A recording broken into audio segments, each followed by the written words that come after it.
और ये भी आपको याद रहना चाहिए कि यहां रह नहीं सकते हम सदा, मृत्यु तो एक दिन होगी, और मृत्यु होगी तो आप यहां रह नहीं सकते जिसको अपना मान रहे हो। वर्त आपकी मृत्यु उस समय होगी जब आप चाहोगे, ये भी सोच लेना। लेकिन चाहोगे इस ज्ञान से, तब तक आपके पोते पोती भी बड़े बड़े हो लेंगे और वो भी भक्ति कर रहे होंगे तो वो भी सुखी होंगे।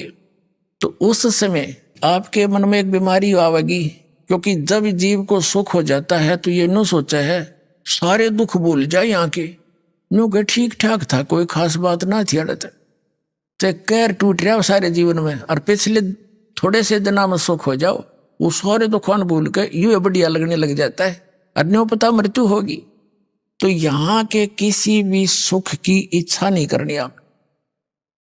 किसी भी वस्तु की चाह नहीं रहे अंत में। मान लीजिए यहाँ सारा परिवार तेरा ठीक और मृत्यु होगी, आप मान नाइजीरिया में पैदा कर दें आपको, बताइए यू के काम आया तेरा, यहाँ का जोड़ा जाड़ा, और फिर नया प्रोसेस हो शुरू हो जाएगा, प्रोसीजर।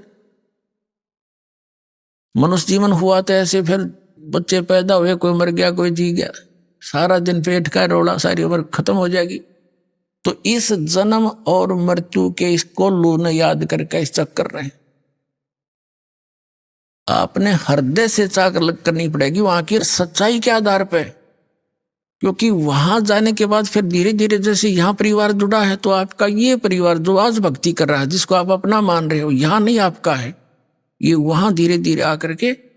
आपके साथ वहां फिर एक परिवार रूप बन जाएगा। वो फिर कद्दे भी ना मरे, ना बूढ़ा हो और ना मृत्यु हो, सदा सुखी, कोई काम नहीं, परमात्मा की याद वहां भी बनी रहती है, आत्मा को विशेष कसक रहती है, वो वहां का एक आनंद न्यारा उस भजन का।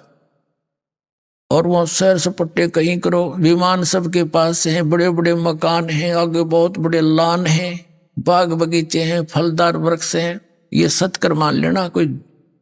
बड़का के बुकान की बात नहीं है।